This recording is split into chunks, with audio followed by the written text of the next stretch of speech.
6:30, I'm going to call this meeting of Joshua City Council to order. We do have a quorum present, just barely. Everybody would please rise and go with the Pledge of Allegiance led by Mr. Mike Kidd and stay standing for our invocation.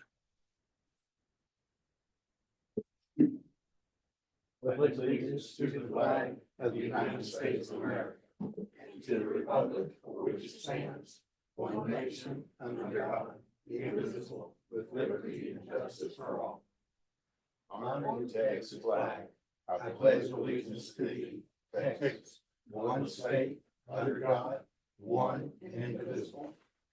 And our invocation will be by Pastor Chris Copeland of True Life Church. Lord Jesus, we thank you for your goodness and your mercy. We thank you for this meeting tonight. We're grateful, God, for a loving, compassionate community. We pray that you be with us tonight, that your divine and perfect will be done in each and every situation. In the matchless name of Jesus Christ, we pray. And everyone said amen. Amen. Thank you, Pastor Copeland. Thank you.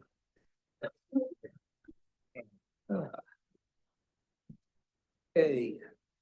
We'll move into our work session at this time. Item number 1, review and discuss questions related to the budget report and financial statement for January 2025. Mr. Peacock.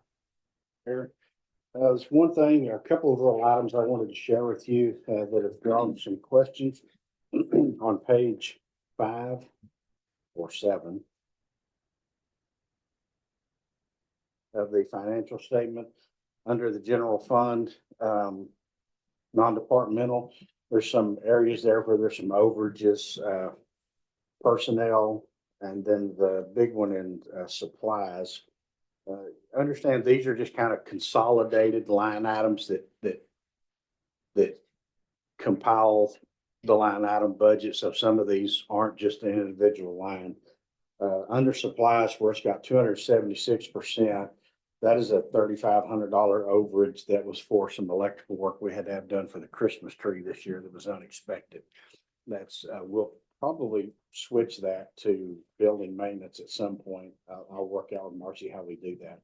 But that's what that overage is. The 91% just above it is for TML dues that come in that are front loaded for the year. So that's why those two lines are out of skew. Everything else looks to be pretty standard stuff. They're happy to entertain whatever questions you may have if something else jumps out at you. Do I have any questions? All right, thank you very much. Item number 2, review and discuss 2024 Joshua Police Department report racial profiling analysis. Chief Fulliger.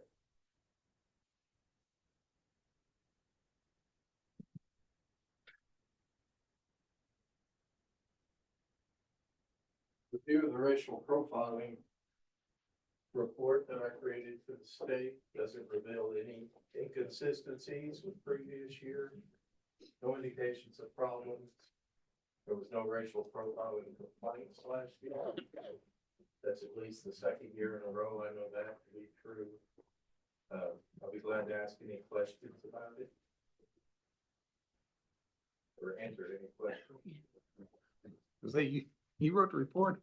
Ask Ask away. 227 traffic stops and a review by a consultant, myself, and by y'all will show that there's no issues with racial profiling or judgment.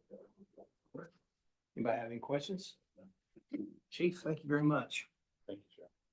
Okay, updates from mayor, council members, and updates from city staff members. This year started off fun, so it seems to be going pretty good. I do know we've got a new staff member, Mr. Peacock was going to introduce to us this evening. Tommy, he is our new animal services manager. He has been with us for nearly 2 months now, 3 months now. And he has certainly hit the ground running. He's identified some construction needs that are over there, but comes to us with years of experience in both animal services as well as construction. So if you'd like to introduce yourself. Sure. My name is Tommy Miller. I've been in animal welfare, both as a volunteer and in animal control as a professional. since 1988. I had about 18 years that I was a construction superintendent most recently. Thought I was gonna retire, and then I decided I needed something to do, and applied for the position. Got to know people through the interview process, felt like it'd be a pretty good fit. And what I found so far, between the staff, the community, council members that I've met, it's gonna be great. And we're gonna do some really good things for animals and the citizens of our county. Good, Ryan. Good Thank to you very have much, Tom. Thank you. Good to meet you.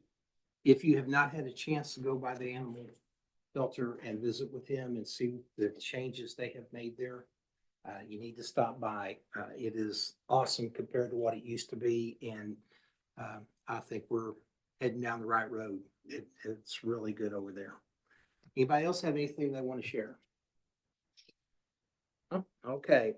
We'll move on then to the public Mayor. forum. Yes, sir. Public Works, Pardon? this is where we were gonna recognize the Public Works guys. Yes, sir. Go ahead. Perfect, sorry, I forgot about that. So, a couple of weeks ago, 3 weeks ago, maybe, Bobby from Public Works came in to me and said that, they had received a donation from a local business, a cash donation in the amount of $500 for.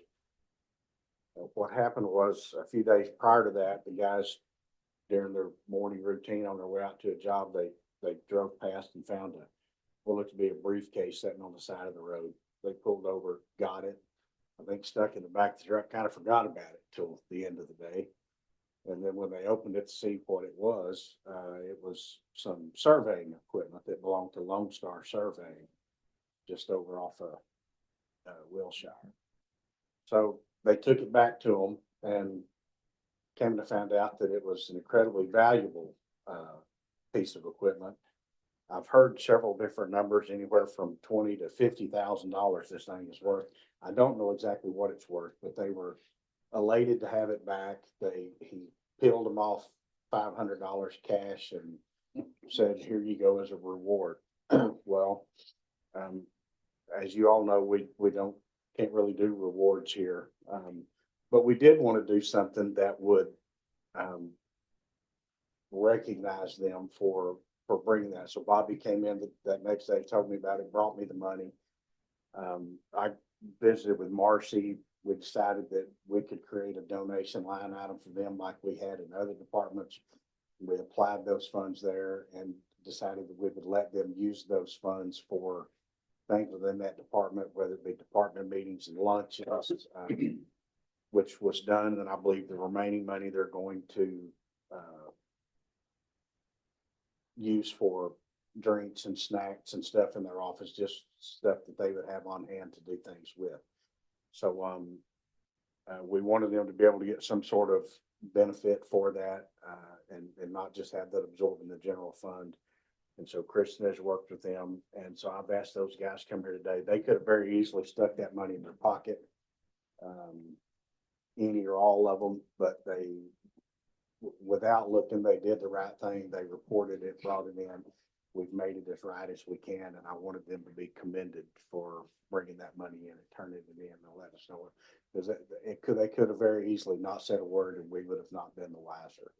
And I think that there's not much of a better show of character than to do the right thing when people aren't looking. And I wanted y'all to know that happens. So thank you guys for your honesty. Yes.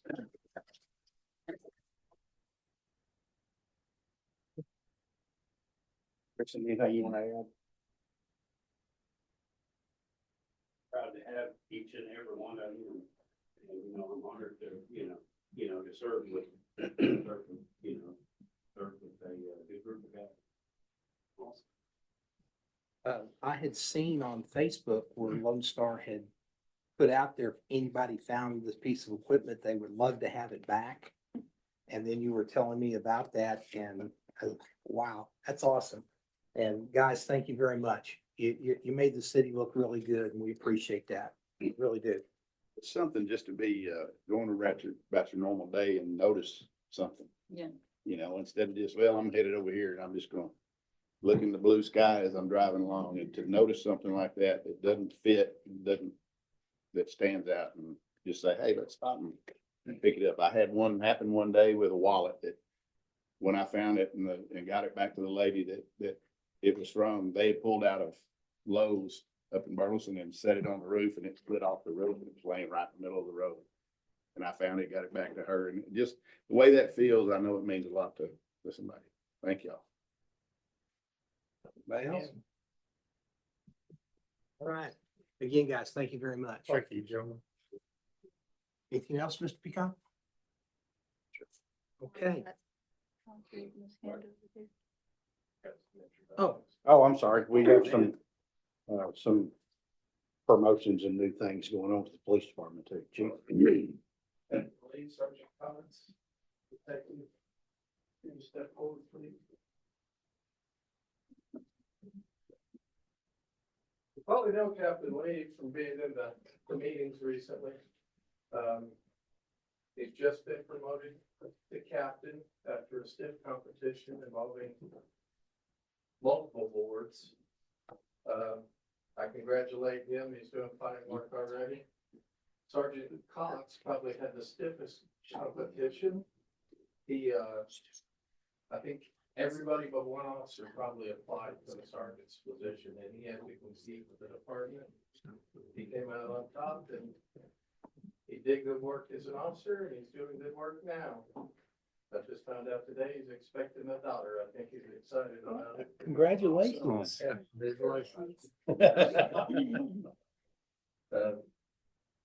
Detective Stone, competed with, several senior officers and came out on top.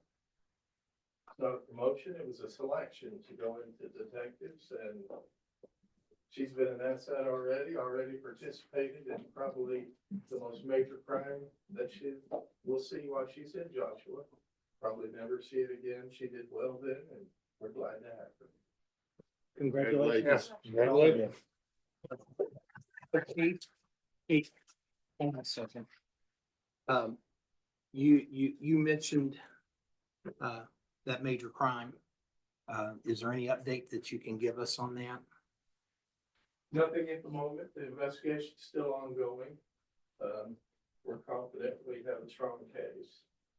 That's pretty much the update. Okay. But it is ongoing. We're working it even today and tomorrow, so I expect it to last approximately a month, cleaning up the loose end, getting statements, all of those things. Reports back from labs, things such as that. Well, we do know that a couple of our officers did some outside the box and exemplary thinking to help move the case along, and please give them our accommodations for that. That's important. So thank you very much, Chief. Anybody else have anything? All right. Are we sure? Or are we sure? I think we're sure. Last call. All right, we're gonna go into our public forum time. We had a couple of people sign up. We're gonna hang on to those people until we get to the agenda item concerning the CAT board member. And thank you very much for signing up and being here to speak. We're excited about that. Is there anybody else that had anything that they wanted to bring before the council? All right. Moving on to item G, our consent agenda. We have 5 items on there. Discuss some possible action on the minutes from the January 16th meeting. Discuss, consider possible action on a resolution authorizing the submission of a grant application for a police portable radio project. Discuss, consider possible action on approving type B EDC expenditure of a shade structure for our park. Discuss, consider possible action approving an interlocal agreement with the city of Burleson for animal control services. And discuss, consider possible action on a resolution authorizing participation in the Equalis Group Purchasing Program. If everybody is okay with that, I would accept a motion to accept the consent agenda. So be it, Mr. Mayor. I say we just accept it as is. I'll second. I have a motion by Merle, seconded by Mike, to accept the consent agenda as presented. Is there any discussion? All those in favor? It's unanimous. Okay, moving into our regular agenda, item number one, discuss, consider possible action on an ordinance declaring unopposed candidates for mayor, council member place one, and council member place three elected to office and canceling the May 3rd, 2025 general election. Ms. Holloway. Mayor, City Council, each position was unopposed. In your package, you have a copy of a certification of unopposed candidate form that I'm required to file with you. With this ordinance approval, it will cancel the May 3rd, 2025 election. Is there any discussion? I'll accept the motion. Make a motion, that we approve the certification of the election, or non-election. Second. I've got a motion by Mike, seconded by Johnny to cancel the May 3rd, 2025 general election. Is there any discussion? All those in favor? Unanimous. Item number two, discuss, consider and possible action on accepting fiscal year 2024 annual audit financial report. Ms. Freeland.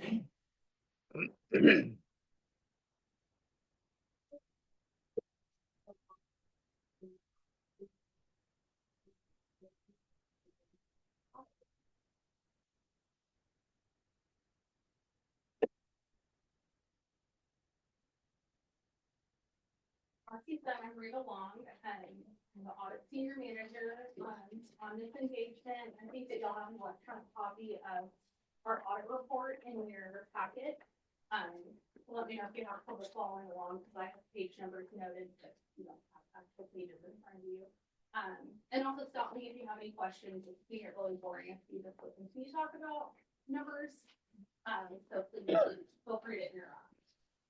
So we're going to start on page 3 of the report. It has an auditor's report at the top. This is our opinion on the financial statements, kind of the culmination of all the audit work we do. And right there at the top, it has under the opinion paragraph, says we have audited the financial statement of the governmental activity, each major fund, and the aggregate remaining fund information of the city of Joshua as of and for the year ended September 30th, 2024. And in our opinion, the financial statements referred to above present fairly in all material respects. In all material respects, the respective financial position of the city of Joshua as of September 30th and the changes in its financial position for the year that ended in accordance with accounting principles generally accepted in the United States of America. That's a lot of words, but I wanted to read it to you so you can hear what our opinion states. That's a clean or unmodified opinion. That's the way you'll hear a lot of people refer to that. That's the opinion you want. And so if there's one takeaway from my presentation today, that's it. If we'll go forward now to page 6. So page 6 through, I believe 13 is our management discussion and analysis section. This is a really good overview of fiscal year 2024 with comparisons to fiscal year 2023 in more of a narrative format. So it kind of walks you through the financial statements in words rather than all the numbers. So that's better for you to understand information. I know a lot of people could get bogged down by like a big page of numbers in front of them. I would encourage you to just read through that section on your own time. It does a really good job of explaining the year. We're going to skip that. I'll let you read that on your own. We're going to skip forward to page 17 now. So this is the balance sheet of the governmental funds as of September 30th, 2024. And I'll just really quickly hit some high points in here. At September 30th, 2024, you guys had total assets of about $10.6 million. That was up about $812,000 from the year before. And most of that is in your cash position. And most of that cash increase is due to investment earnings. So we'll look at the next page, but y'all had about $449,000 worth of interest income, investment earnings this year. The market was great. I got into taxable this year, which has a much better return. So you just saw some real benefits from those decisions. Moving down, the total liabilities of $683,000. Those were down about $600,000 from the same point in 2023. Most of that was due to some remaining COVID grant funding that was spent this year. And also a decrease in accounts payable, at September 30th, 2023, had, quite a bit of construction projects going on and some big payables outstanding related to those. And we just didn't do the same thing for 2024. So your liabilities decreased quite a bit. And then, down towards the bottom of the page, we have total fund balance of just under $9.9 million. We'll go through on the next page what led to the increase from the last year, but that was up about $1.5 million. This is kind of equivalent to the equity of the city. And I wanted to point out that unassigned fund balance, so it's the very last line in that section, for the general fund is about $1.8 million. So that is fund balance or, it's what you have available to fund like future operations of the city. So it's really good to see a healthy fund balance number there in the general fund. The rest of your fund balance is pretty much restricted, on what you can use it for, but that's the unrestricted portion that you can use on anything. We'll go to the next page, page 18 is the statement of revenues, expenditures, and changes in fund balances. So this is kind of like the income statement for the city. We had total revenues of about $10.3 million. That was up about $379,000 from fiscal year 2020. A lot of that was due to the earnings that I mentioned before. Your property taxes were up quite a bit, $406,000. And then that was offset by a decrease in grant funding, which, like I mentioned, spending the rest of those COVID-related funds that we got a few years ago. For total expenditures, they were about $10.7 million, $10.8 million. Those were down almost $4 million from the prior year. The biggest part of this was in outlay. That was down about $3 million. We had a lot of construction projects, a lot of land purchases and things like that in fiscal year 23, and not so much capital related projects going on in 24. And also, so that was about $3 million, the $4 million decrease. And then we just saw across the board expenses decrease. I know that y'all took a hard look at the budget and tried to tighten it up where you could. And you just kind of saw that across the board. So there's not really anything else I can point to specifically that led to the rest of that decrease. It was just kind of throughout all of the departments. So that gives us excess or deficiency of revenues over expenditures of $445,000. And then we have other financing sources and uses. So the biggest part of this is proceeds from the debt. Y'all issued about $1.4 million bond this year. So you see that in that line item. To give us a net change in fund balance, that's the third line from the bottom, just under $1.5 million. So you can see, compared to fiscal year 23, you actually had a net loss in that line item. This year it's a $1.5 million gain. And so that really is because your revenues increased just a little bit, property taxes were up, interest income was up. But we really contained expenses so that we ended up in a good position at the end of the year. Any questions? I know it's a lot, numbers, information to throw at you. One. If not, I was just gonna hit on two of the notes. The first one is page 28. For capital assets, but no. We don't see this in the financial statements, I just went over, so I just wanted to point out, your capital assets net of accumulated depreciation at 9/30/23 were about $21 million. Like I said, y'all did some park improvements projects, completed a street project that I know you've been working on for several years, and then purchased a new dump truck. So those were the biggest items we saw in capital assets. And they were pretty consistent from last year once you, once we added in the new assets that were purchased and then the depreciation for this year. And then on page 31, I just wanted to quickly point out the long-term debt footnote. So the first, I would really only like the first 6 lines of that till you get to the unamortized debt premium and down. I would ignore those. Those are more like your pension and OPEB liability. It's for the governmental accounting related things that change drastically year over year. But I just wanted to point to your actual debt outstanding, so your bonds, tax notes, and notes payable. At 9/30/24 were a total of $4.5 billion. And this was up just about $15,000 from the year before. And like I said, you issued quite a bit of new 1.3 or 1.3 of new debt. So not quite a bit. It was a small issuance. But that was really offset by the payments you made this year. So in total, your debt only went up by $15,000.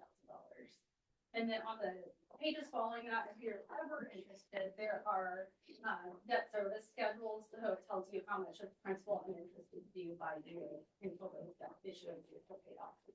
I'm sure your loan advisor can tell the price of that, but that's not how I report it. And then the last thing, I know I'm talking a lot, the last thing is on page 57.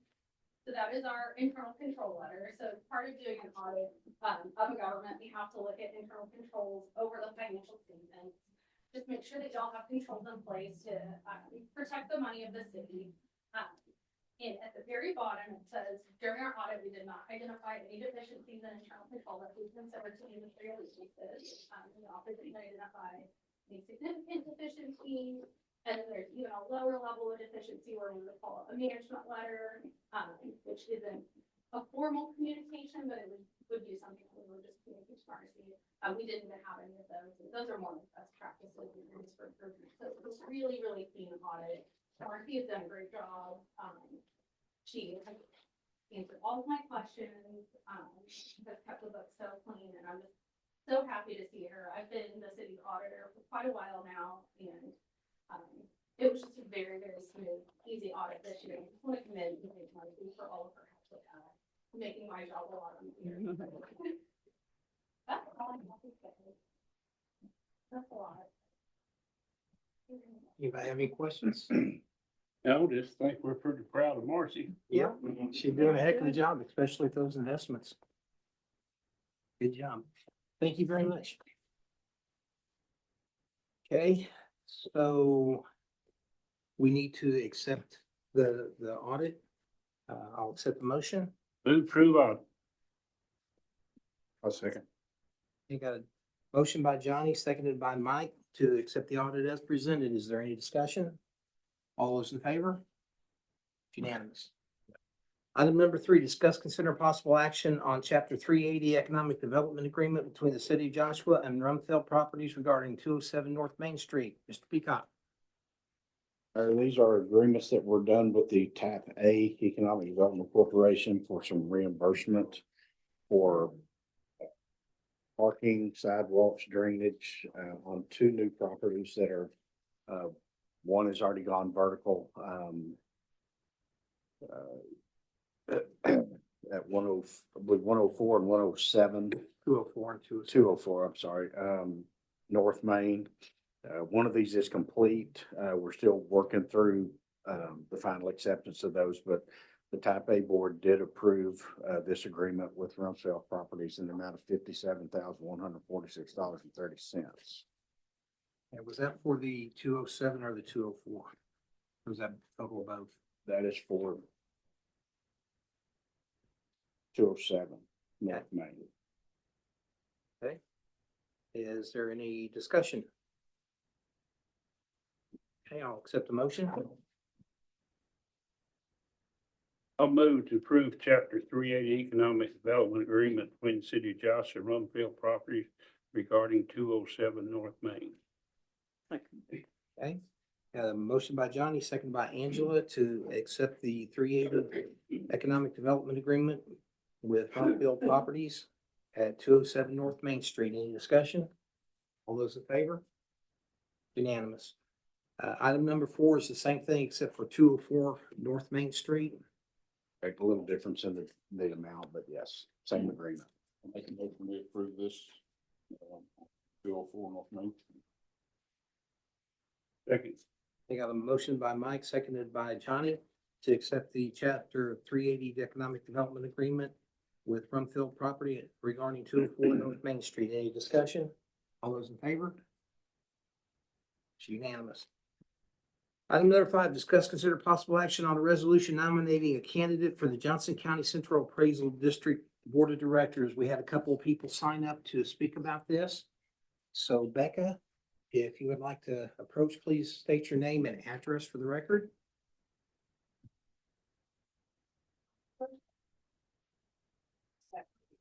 I am District Director for Helen Kerwin, our new state representative for our district. That being said, I'm here on my own volition tonight, okay? I'm a resident of Burleson, 3024 Marquis Court in Burleson. And I wanted to speak on behalf of Mr. Peter Stinson. I've known him for quite some time now, and he is one of the most level-headed, godly men that we have in our county. He's been here for a long time. I'm sure some of you know him. He has been involved in real estate. He's been involved in property management. He's been involved in,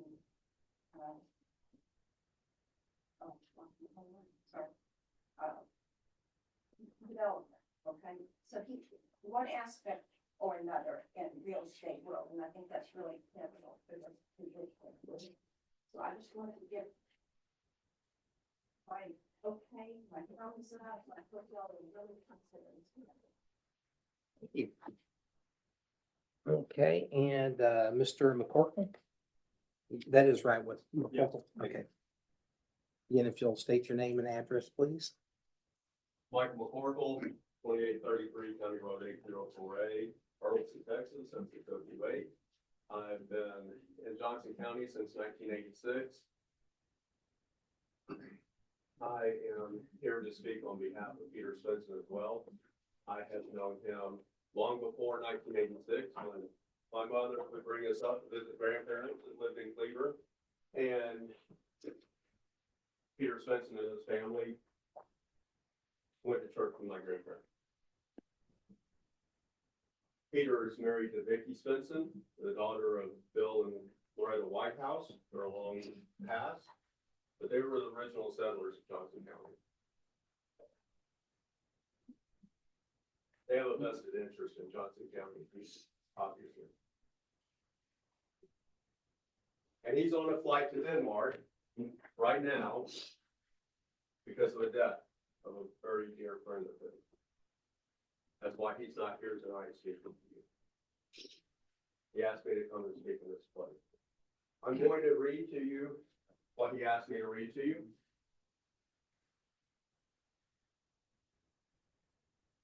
My name is Peter Stinson. I've lived in Cleveland, Texas for the past 51 years after I married Vicki Whitehouse, daughter of Dr. and Mrs. William Whitehouse. I have 2 children, both of which went to Cleveland schools and graduated from Cleveland High School. We're Christians and love to serve in many different ways. I spent 42 years in country music business. I started building houses in my 30s to rent out and began to start building houses and quickly gained an education in the details of construction and building a quality home. In addition to building rental properties, I managed the properties which I built or bought and prided myself in keeping up the properties I had to make Cleveland look nice. I currently serve on Cleveland's Planning and Zoning Committee, in addition to serving on the Plaza Theater Board. I was active in Rotary Club for many years. I received Rotary's highest award in 2008, Service Above Self. In 2014, I received the Citizen of the Year from the Cleveland Chamber of Commerce. I've used my music connections over the years to help the people of Cleveland. I've done several charity events. I did one for the Child Advocacy Center, in addition to the City Relief Concert in 2013 after the tornado hit our area. I started Christmas in Action in 1999 with several of my friends. I served as president for Christmas in Action for 9 years. It's still active today. It blesses the lives of the elderly, the low income, the disabled, and veterans. We have redone hundreds of homes so families in Johnson County can live safer in their homes. We've also partnered with the city to include the HOPE program. I myself have volunteered many hours working on Christmas in Action, on these Christmas in Action projects. 12 years ago, the Cleveland Education Foundation asked me to help them to come up with an event to raise money to help teachers in our area. We have a concert which is called Nashville Flags each year in October. It has become a very successful, entertaining concert at the Civic Center. We have raised over $1.3 million to help our teachers. I've gained a valuable education of property taxes through the many years of building, buying homes and land, renting properties, in addition to the home values and property taxes that are assessed. I understand that our cities, counties, and schools require money to operate and serve the city's citizens of Johnson County. In addition to that, I also understand how inflation and certain extenuating circumstances that go on sometimes in our country can put an additional pressure on the county taxpayers. It is my goal to help keep all these things in balance. I would appreciate your consideration and nomination, putting my name up for the vacant position created by the passing of my dear friend, Tim Cockrell. His wife asked me to read a few of her words.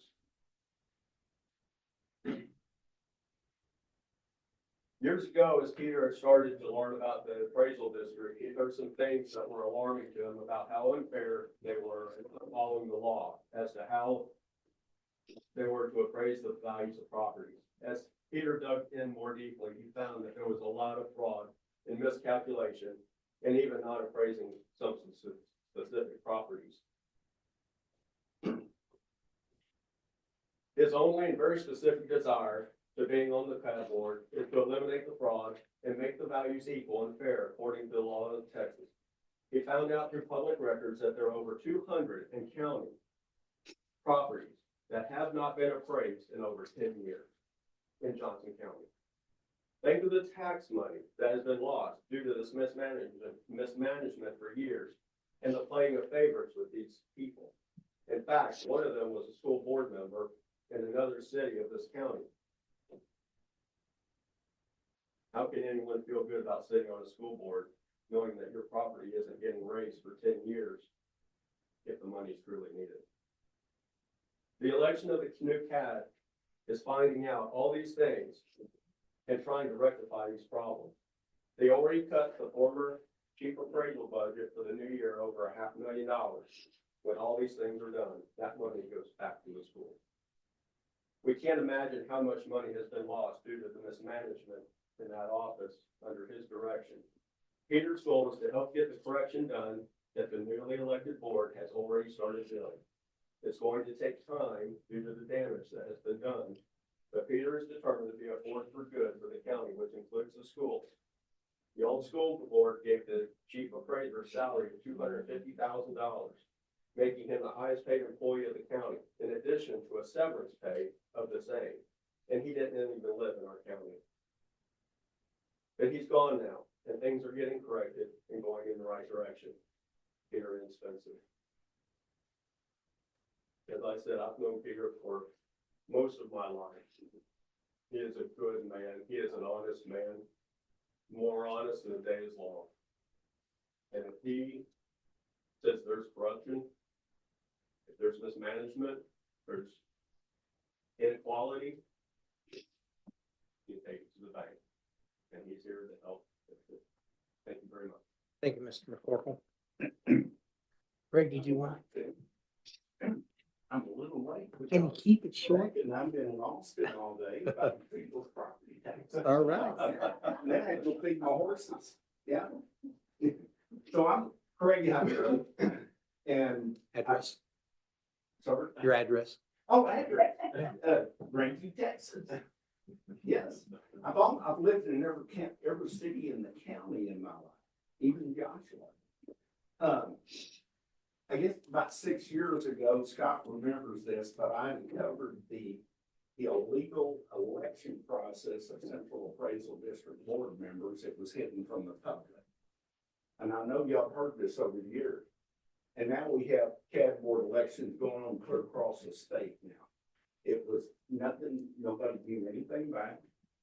And 2 years, year and a half ago was the first time we got 3 people elected to take over the majority control of Central Appraisal District. And since that time, you've got to see what's been getting cleaned up. And like I said, I think $1 million they saved off the budget.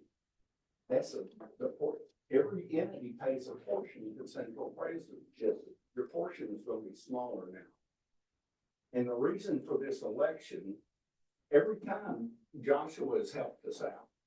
And we have a full citizen controlled CAD board, the only one in the state of Texas. And hopefully we'll get more. Tarrant County's about halfway through. But the reason for this election, after we got our 5 people elected, I guess by December, our really good member, Jim Cockrell, retired 30-year administrator. I was on the phone with him at night and he hadn't even got sworn in yet. And the next morning he had pulled out of his house and was hit by a truck and trailer. So we've had to put out a 45-day notice to find another replacement for him. And Peter always showed up to all the CAD board meetings. We have a CAD board meeting going on right now as we speak. But Peter's always been there for us. And after that happened, he said, Craig, I think I need to step up and do this. So I know there's another candidate running. I don't know the name right now, but Peter is, the man is rock solid. And I just hope that y'all wouldn't, he's already been nominated all over the county, but the more nominations we get, the better it looks. So I would hope that you could nominate him for that. Thank you. Is there anybody else who'd like to speak about the CAD board? Okay, anybody have any questions or discussion? I have had the honor of meeting Mr. Svensson just one time. And you talk about somebody that you want to sit down and get to know a heck of a lot better. The man is super intelligent. He knows what he's talking about. And he impressed me very much with his passion to get our property taxes under control. The valuations of our homes when they do the appraisals is what drives how much our property tax is. If every taxing entity in the county lowered their tax rate to 0, but that valuation keeps going up, we're all still in the same hole. So I would like to move to nominate Mr. Peter Svensson as the CAD board member to fill the space of Jim. I'll second that. Okay, got a motion and a second. Merle seconded my motion. Is there any discussion? No. Okay, all those in favor? It's unanimous. So. Thank you all for coming tonight. I understand why Mr. Svensson couldn't be here, and thank you for coming and filling in for him. Keep up the good job. And we will see Helen here on March 1st Yes, sir. for our town hall meeting. So, thank you. Okay, next item is item number 6, discuss consider possible action on the development agreement between the city of Joshua and Joshua Gardens. Mr. Peacock? Well, I turned this in because Aaron was playing hooky being sick, but he's back well, so I'm gonna let him spill this. All right. Mayor and council, this development agreement is an agreement between the city of Joshua and Joshua Gardner LLC regarding the development of a 19.534 acre tract of land located in the ETJ. This agreement is established under section 212.172 of the Texas Local Government Code, which allows me to have a full standard with the agreement to the property owners and the for purposes such as maintaining the ETJ status, establishing enforceable land use and development regulations agreed upon by all parties, defining infrastructure requirements for the development.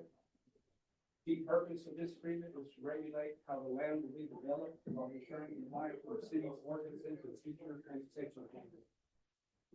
It establishes single-family residential use only with no more than 24 lots, each at half an acre in size. Mandatory HOA oversight, plat approval process requirements before annexation, subdivision regulations, setback requirements, and infrastructure obligations.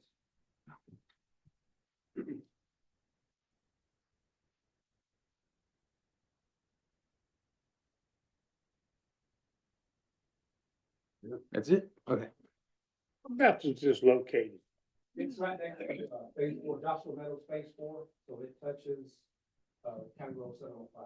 It'll end at County Road 705. It's right next to the phase four of Joshua Meadows.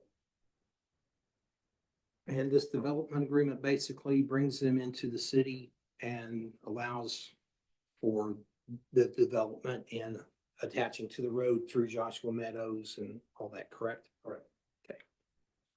Is that the only ingress egress that's going to be for that? Or will Yes. they also have access through Well, they'll have- 705? Yes, off of Stadium and, but yes, the 705, yeah, that'll be the only, entrance off the south side there. How many houses they want to build? 24. Is this in the same territorial area down there that is flooded by Joshua Meadows? Now, it's a little bit to the east of that. I don't know if it's I don't think it's part of where we've had the issues. I believe it's farther east of where the. Will this development add any to that flooding issue? Straight south. It's farther south of where those are. It's a little east and then south of Joshua Meadows. It's gonna increase the traffic on Stadium Drive all the way through Joshua Meadows? It could add some traffic to Joshua Meadows, some depending on which way they go out, but they will be able to come in and, I mean, yeah, it'll have access to public street. Won't be the only way in and out, but it'll be one of two. Oh, be the other out. 705, 705. east or west of Okay. 174. Mayor and And- Council, I can add one quick thing. This is a special provision under state law. As you know, with the last legislative session, cities can opt out of the ETJ. When they opt out of the ETJ, they can build whatever they want and just go through the county and not go through us at all. This mechanism under state law allows us, while they're in the ETJ, they agree to follow our subdivision regulations. And then once the preliminary plat is approved by the city, they agree to be annexed by the city. So it kind of protects some bad things that could happen if they opted out of ETJ, and this allows them to come in. They're locked in on the half-acre lots. In essence, it's kind of like zoning them before they come into the city, but it's not zoning. So that was one reason why these are, in my opinion, are good development, good documents and good development agreements for the city, because we get guaranteed what we're gonna get and don't run the risk of getting something that we don't like in, not in our ETJ, but just across the city limit lines. And the developer is here tonight also, if you have questions for him. Basically, I think these are gonna look a lot like Joshua Meadows, with the exception of half acre versus some of theirs a little bit larger, 3/4, somewhere around in there, but it's gonna complement the neighborhood very well. Plus, it's gonna let us control what goes in there so that it matches that neighborhood. This is just the development agreement portion of it. The plat is yet to be drawn up. It's under, Under review. review right now. Johnny, you have any questions? Angel? No, well, my only question was about the flooding, because I knew that was That area. the area, It's not part of the area that was. Yeah, flooded Okay. or affected by the water. Okay, so I'll accept the motion. Make a motion, we approve the Joshua Garden Development Agreement. Second. Okay, got a motion by Mike, seconded by Johnny to accept the development agreement between the city of Joshua and Joshua Gardens LLC. Is there any discussion? All those in favor? It's unanimous. Okay.